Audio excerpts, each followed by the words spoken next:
Distinguished General Secretary, distinguished participants, distinguished international and national press members, with cooperation of OECD, we are conducting this skills summits and welcome all of you. What this means, my distinguished friend General Secretary of OECD, Matthias Korman, we are hosting distinguished guests from all around the world that came to our beautiful city Istanbul of Turkey. I will say welcome again. Afternoon we'll be conducting the launch of our summit, and we would like to thank our president as well. Turkey is the hub of the future ideas. Today, again with the same responsibility, we'll be arguing about the global problems and become the hub of the solutions of those problems. Turkey is in the middle of the war and conflicts, but even though we always defend equality and justice and try to do everything about these problems. Since you are following up very closely, our distinguished President and Minister of Foreign Affairs conducted 5th Antalya Diplomacy Forum. It was a very successful event. And the 5th, again, we had the cooperation of the parliaments, and we hosted the General National Assembly of Turkey. In the future, in July in Ankara, 2026 NATO Summit, and in November in Antalya, COP31 and Climate Change Conference, and towards the end of the year we'll be hosting the Turkic Countries Leadership Summit. Today we are here all together because of OECD 2026 Skills Summit, and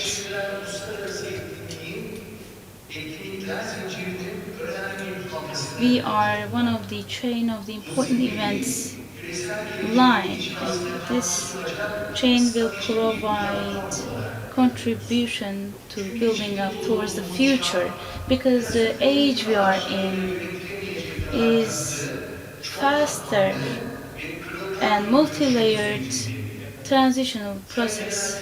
Distinguished General Secretary, we get together on 19th of September 2024 and put the foundation of this event. With our teams, we worked with high cooperation together, and we completed our preparation process. Today, with this opening ceremony, we are seeing the results of those efforts. OECD 2026 Skills Summit will bear fruits of the foundation that is solid for the future. Both as a minister and a scientist, rhetoric comes forward in this age, and scientific and analytical studies are needed.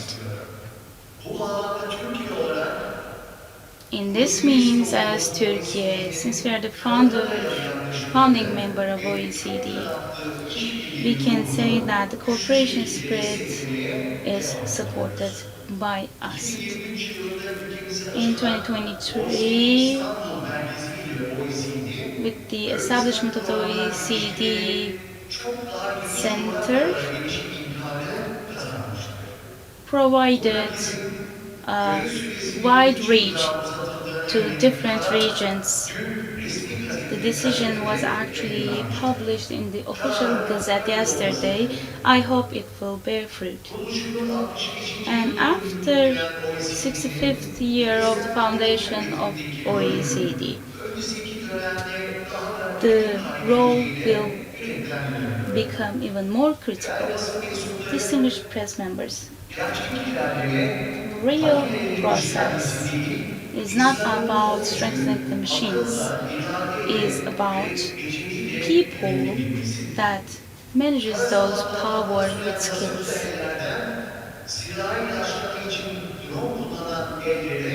The hands that uses drone will become even more important with this transition.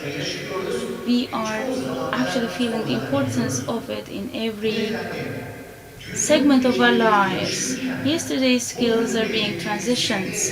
Today's skills will build new skills. The thing that will define the future, the technology, is not important. The important thing is the societies that are being ready to this transition of technology. Because of this summit will be about getting new talent towards the future, because we not only care about raising new talent, we also care about bringing the potential talent that is existent. In this means work life and educational policies are two parts of the system that are strategic. All ministers that are responsible about this, we try to enhance that relationship. We'll host Professor Dr. Yusuf Tekin to a roundtable meeting as well. In means of this summit, we'll have some sessions that will be talking about this technological transition process and what kind of effects they will cause in the global area, and how will our educational system get affected by those. Distinguished press members, we'll have 25 ministers, 20 deputy ministers from all around the world, from 51 countries, and we'll have 300 upper management participants. In this summit, we'll have really important arguments and horizon broadening chats. We'll have 3 different sessions tomorrow. We'll talk about our educational system's future and adult skills and how we can make more use of those skills and the secret talents and how to bring those forward. And also, the skills policies of Türkiye, will be talking about the good practices with our guests. So this is why we'll be conducting 2 on-site visits. One more time, the summit that we are hosting now and our distinguished guests and all participants, I hope it will be beneficial. You distinguished press members, thank you very much for your participations also. We also have 1st of May, so I am celebrating your 1st of May. I would like to leave the floor to Mr. Corman now. Afterwards, if you have any questions, we can also answer your questions. Distinguished General Secretary, please, here you go. Floor is yours. Thank you, distinguished. Well, thank you very much, Minister. Good morning, everyone. It's just a real pleasure to be back in Istanbul for this 2026 Skills Summit. Istanbul is an amazing, beautiful international city, and you've made us feel so welcome and we very much appreciate it. This summit is held every 2 years. It is our flagship platform for dialogue on developing skills through effective education, training, and lifelong learning. It brings together ministers and senior officials to share experiences, hear the OECD's latest analysis, and exchange with all relevant stakeholders, including, of course, the business community. Thank you very much to Türkiye for hosting this edition of the OECD Skills Summit and for your leadership in the preparations of this summit. We are grateful also to Türkiye for hosting the Istanbul Center, the OECD Istanbul Center, which tomorrow will be organizing the Critical Minerals Forum to help build stronger, more resilient critical mineral supply chains. The theme of this year's Skills Summit is unlocking talent across generations, and delegates will discuss how skills policies can help us successfully navigate changing labour market conditions with evolving labour market dynamics and requirements driven in particular by demographic trends and by technological transformations. We will exchange on ways to draw on untapped potential, including among older workers and young people, by expanding and improving skills development opportunities. These efforts are increasingly urgent as well as important. The population ageing is shrinking the supply of skilled workers while increasing pressure on labour markets and public finances. Across OECD countries in 2000, there were 22 adults aged 65 and over for every 100 people of working age. Today, in 2026, that number has already grown to 34 out of every 100. By 2050, that number will have increased even further to 52 out of every 100. That is, by 2050, across OECD countries, there will be more than half the number of people over 65 and over compared to people of working age. In parallel, the rapid development and adoption of new technologies is profoundly reshaping the skills required in labour markets. Artificial intelligence, of course, brings many exciting potential benefits for humanity: higher productivity, faster, better medicine, smarter science, broader and better tailored education services, the automation of routine tasks and improvements in job quality, and all of that at unprecedented scale. But it requires the right skills to use effectively, from well-tailored training in designing effective prompts to broader critical thinking and management skills. And so far, adoption of AI is rather uneven among different parts of the business community, between countries, but also across different age cohorts. Our latest data shows, for example, that across the OECD, only 14% of adults aged 55 to 74 reported using generative AI, 14%, which compared with 68% of those aged 16 to 24. We also see persistent gaps in access to training opportunities and signs that we're not drawing on the full human potential in our societies. For example, older workers aged 55 to 65 are about half as likely to participate in adult learning as those aged 25 to 34. And young people not in employment, education or training continue to represent a significant loss of potential talent, while women face barriers to labour market participation for a range of reasons, including, of course, family care responsibilities.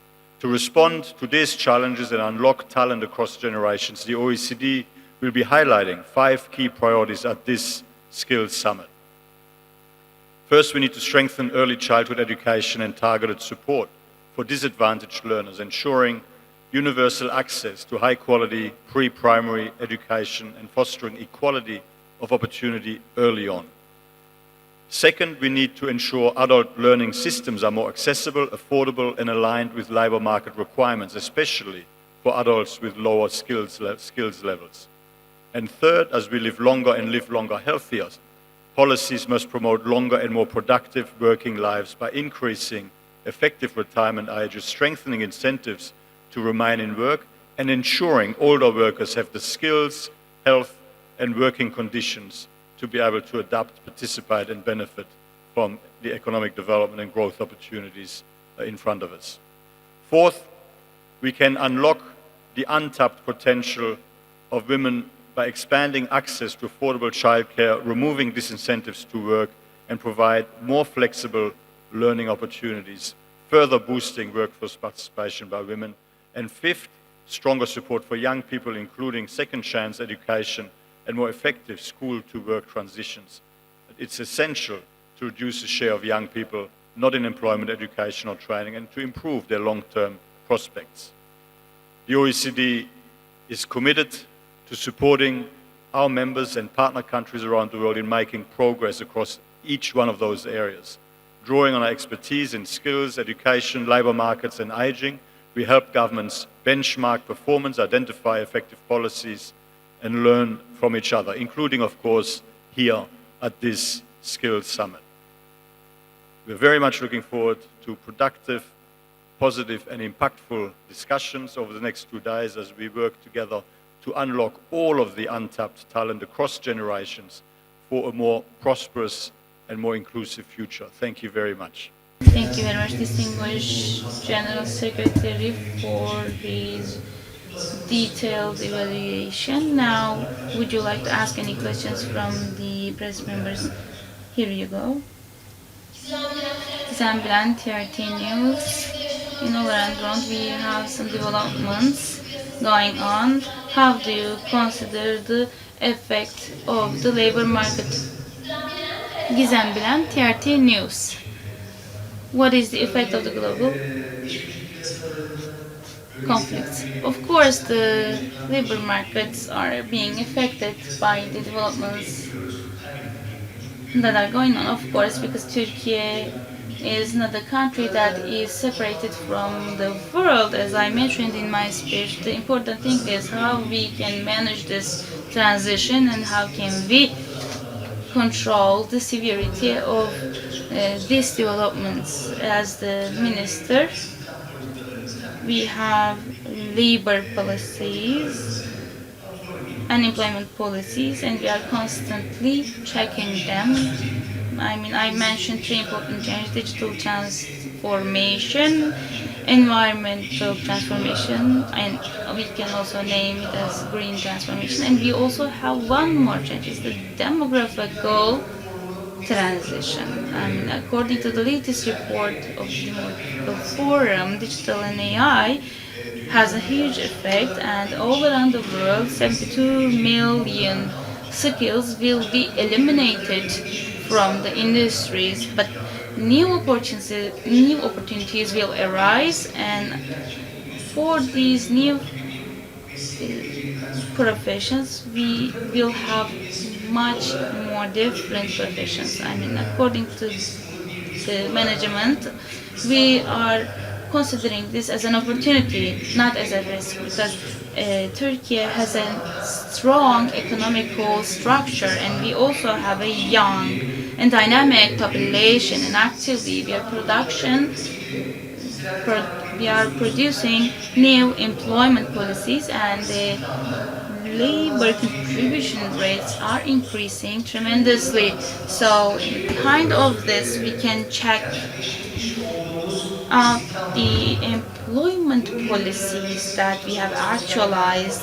Besides, as the Ministry of Labor, we think that digital green transformation requires some new talent, and we consider those, and we have to increase our skills. So this is a must, but of course this is not enough. We have to update those skills constantly, and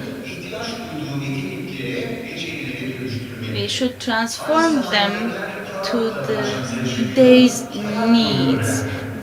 What do we see now? We need lifelong education. We try to adapt it to the skill policies, and we are also making our preparations according to the new provisions that will arise. And we don't think it as a risk, we think it as an opportunity. Distinguished President Recep Tayyip Erdogan's leadership and 100th year vision of Türkiye will increase women workforce with our policies. Thank you. Here we go. In Shafak today, you are hosting OECD Skills Summit in the upcoming era. In Turkey, we'll have NATO Leadership Summit and COP31 organizations.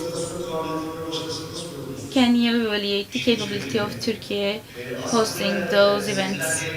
Well, I think you are witnessing it very closely, and we are hosting many high profile organizations, and this is under the leadership of our distinguished President Recep Tayyip Erdogan and with his vision. Of course, behind of all this, as I mentioned, the OECD Skills Summit we are hosting, and now a week ago, again, we had Antalya Diplomacy Forum and interparliamentary conference was very successful, and in the upcoming months we'll have NATO Leaders Summit, and in the December we'll have COP31 Climate Change Summit, and in the end of the year Turkey countries meeting will be conducted as well. I mean, actually all those summits that are high profile, and behind hosting those we have some facts. First, if you ask me, Turkey's corporational capacity and organizational capacity is behind this. Distinguished friends in economy, in employment, in foreign affairs, thousands of people coming to our country and we are hosting them and completing those summits successfully. I think we have that corporational capacity. Another thing, and in the last years, recent years, the reliability and accessibility of Turkey matters. Some of the countries have some conflicts and they trust Turkey. Turkey, under the leadership of our respect-worthy president, is now a reliable country. So this vision brought us that result. These 6-7 summits will continue in 2027 as well, was actually conducted with that vision. And last, leadership and vision, distinguished president's foreign politics vision made us able, and in reliability they are conducted in Turkey. I mean, these are the important facts playing behind that result.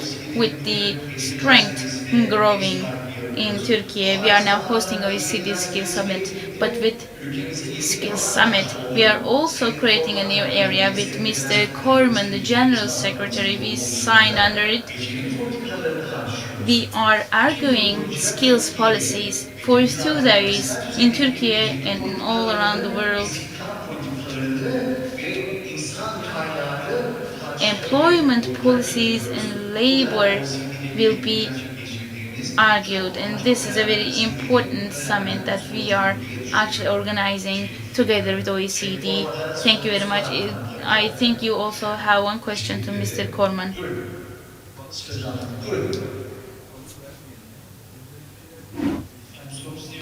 My question will be for you. I am from AA. In the end of your speech, you celebrated the 1st of May Labor Celebration Day. Will you have anything to offer about this, distinguished press members?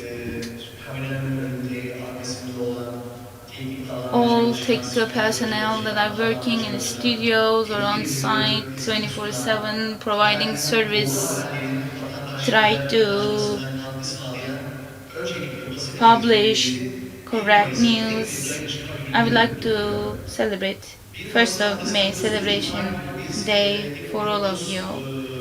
As you know, in 29th of April, I think we'll be hosting a meeting in the palace of president. The problems in the employment and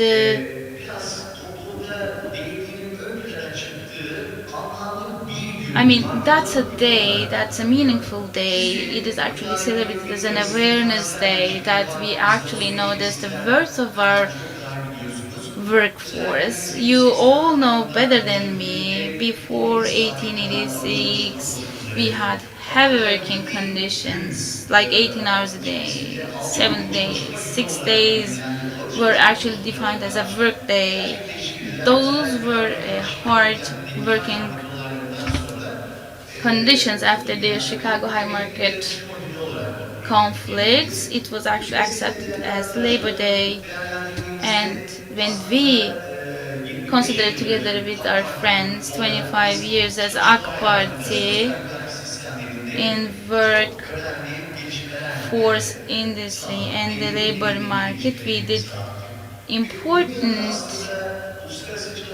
transformations, and international associations actually define it as a Labor Day. The social justice and equality concepts come forward, and 1st of May are celebrated as Labor Day. So, as you can remember when we say 1st of May, we only thought about the left party conflicts, and it was actually thought as something political, but under the efforts of our distinguished president in 2019, that it has become an official celebration day. The worth of our labor was actually approved, and we try to enhance the rights of our labor, make it more democratic, is the most important topic for our ministry. And the work peace, we are still working on that. Of course, you're also witnessing social dialogue concept is going on with our NGOs and as and unions. Our unions will be in different sites in 1st of May. Türk-İş will be in Edirne, Hak-İş will be in Bursa, Memur-Sen will be in Çorlu, Kamu-Sen will be in Çanakkale, DİSK and TİSK in Kadıköy in Istanbul. They will be marching and celebrating this celebration day, and I would like to celebrate their Labor Day. Everyone who contributed to our production as well. Thank you. Barambila NTV. Mr. Coleman, why has USAID chosen unlocking talent across generations as a main theme of this year's Skills Summit? And one more quick question, sir. What are the key policy priorities you believe countries should pursue to make full use of their talent in the face of population aging and the digital transition and the green transition policies? Thank you, sir.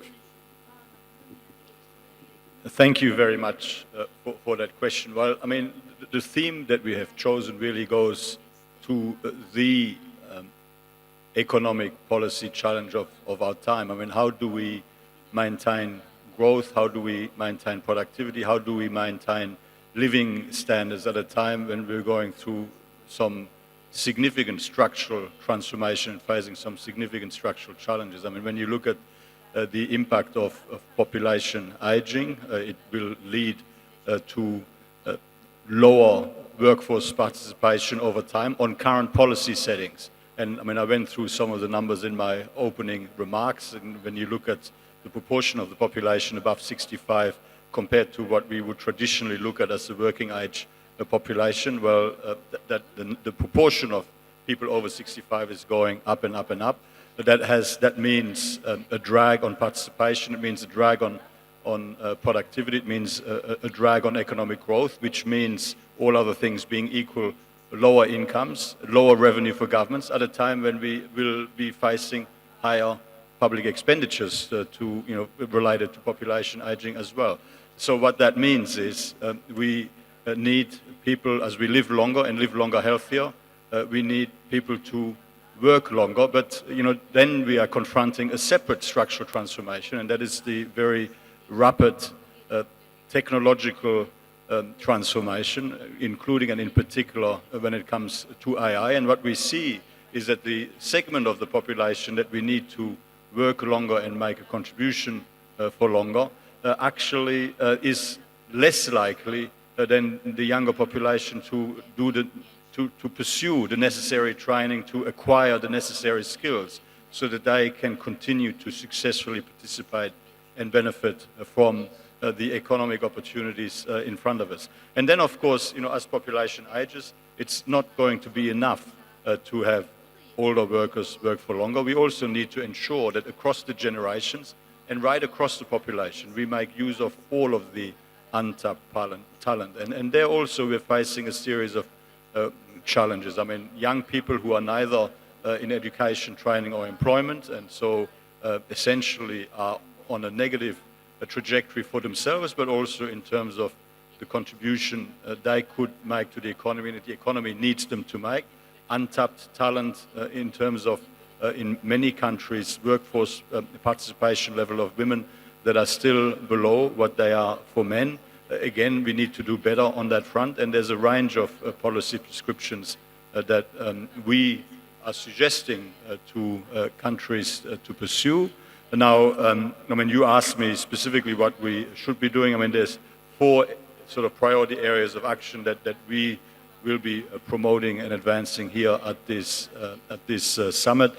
First, investing in strong foundational skills through high-quality education from early childhood, and skills, of course, compound over lifetime. But when you have weak foundations, it becomes expensive and more challenging to remediate. And so we're really suggesting to countries to make a stronger effort when it comes to strong foundational skills at the early childhood education phase. Second, building genuinely accessible lifelong learning systems. I mean, training cannot and shouldn't be a privilege of the already skilled. We need flexible, modular learning systems.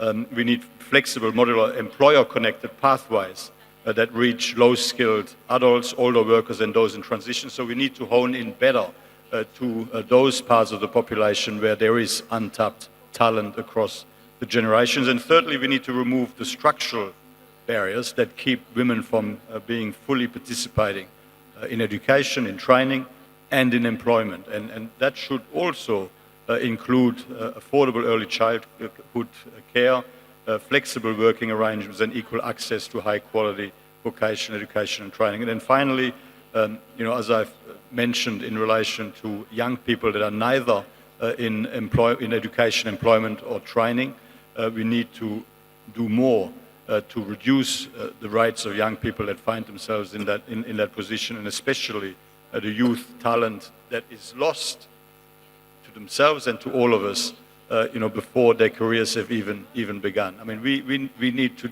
do everything we can to give everyone the best possible opportunity to be successful in life, to reach their full potential, and to make their best possible contribution to our economies and to our societies.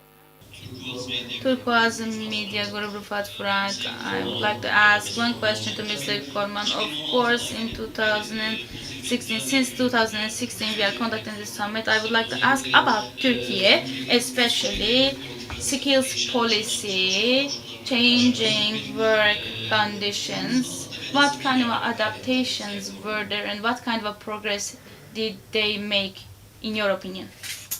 Well, let me just say that, I mean, Turkey has made very important progress over the past decade. And I do really want to acknowledge this. I met with your Minister for Education earlier as well. And when we look at the PISA data, and we have our Director of Education, Andreas Schleicher, here with us today, you might want to have a separate conversation with him if you're interested. But I mean, Turkey, over the last two PISA surveys, has been one of the few countries around the world that has been on a positive and improving upward trend. And you know, our indicative look at the data for the next PISA results is suggesting that that positive trend has continued, particularly in mathematics and science, with scores that are notably higher in Turkey now than they were a decade earlier. So Turkey is in fact one of a small number of OECD countries, as I've mentioned, it has consistently improved PISA results across subjects over the period since 2012, and the equity outcomes are also quite encouraging. The performance gap between socio-economically advantaged and disadvantaged students is actually narrower in Turkey than the OECD average, so that is a very positive indicator for Turkey. And access to education has expanded quite significantly. I mean, early childhood enrollment has nearly doubled from 28% to 54% between 2013 and 2023. The share of young adults enrolled in secondary and tertiary education has gone up from 69 to 79% over the same period. And according to our Thales survey 24, just under 100%, so 99.7% of teachers now hold at least a bachelor's degree, which is up from 93.8% back in 2008. So I mean, these are all meaningful achievements, and it's very material progress. Turkey has also introduced some important policy initiatives. The literacy campaign, which reached over 1 million participants in its first 2 years, with a particular focus on women, very positive. Heavy investment in digital education infrastructure, strengthening system resilience during the pandemic, and providing a platform for integrating AI tools across the system. And of course, the National Employment Strategy 25-28, which together with a number of flagship initiatives like the Good Youth Employment Initiative and the NEET Labour Force Adaptation Program, represent a serious commitment to getting young people into productive employment. But you know, that being said, and as a good friend and partner, the OECD is also always very honest about areas where further progress is possible and we would say is needed. The right of young people that are neither in education, employment or training, the share of, stands at 31% in Turkey compared with an OECD average of 14%. So that is an opportunity gap for Turkey. It's an enormous reservoir of untapped potential. I mean, if Turkey is able to bring those young people into education or training, that would substantially improve your economic growth outlook moving forward even further. Women's labour force participation also, though it's growing, is still significantly below that in peer economies, and the scale of Turkey's VET system, which serves about 1.6 million students, like VET systems around the world, it must be said, but needs to continue to focus on improving quality and labour market relevance, making sure that the training focuses on those skills that are required in the labour market. But we are great partners. We work together very, very well, and I very much look forward over the next 2 days and over the next several years to continue to support Turkey's efforts in making progress across all these policy areas. Daha gece en son haber. Distinguished General Secretary, population is aging in Europe very rapidly, and in this means, do you consider any collaboration opportunities with Turkey that has a young population? Well, look, I mean, if I sort of look, across the global economy as a whole, I mean, it is true some populations are aging more rapidly than others, and that means that there are some differentiated challenges and some differentiated opportunities. I mean, essentially, if I sort of speak in the broad, of course, I mean, if we want to successfully tackle the productivity, the participation, productivity and growth impact of population aging, of course, making sure that the human capital that you have is as skilled as possible with the relevant skills for, in terms of the changing and evolving requirements in your labor market is one thing. Making sure that you draw on all of your untapped talent, young people, women, underrepresented groups, more generally having people work longer is another. But then, many countries around the world also pursue, skilled migration programs. And, sometimes it's and I mean, I think that over the generations, I mean, these are areas where different countries have sort of channeled people in different directions depending on what the economic opportunities and the economic challenges were. But I mean, I still think that overall, I mean, every country should do everything it can to use to the best opportunity, to the best of their ability, the talent they have by providing high quality education and training, making sure that those parts of the workforce or potential workforce that are underrepresented receive the appropriate support in terms of upskilling and reskilling so that they can all participate and benefit from economic opportunities, and that through active labor market policies that we make sure that job seekers are matched in the best possible way to the job opportunities available in an economy. But then, yes, I mean, some countries that are facing particularly acute challenges will look at skilled migration as an opportunity, and in some countries where there is surplus labor, in particular, younger surplus labor might from time to time look for opportunities in those markets. But I mean, that is something that we also seek to support through sensible, well-calibrated migration policies, where that is an appropriate opportunity. Thank you very much, distinguished press members. Thank you very much, distinguished Mr. Korman. We have conducted our press conference together with Mr. General Secretary, Mr. Korman, and we would like to thank distinguished General Secretary for his answers, and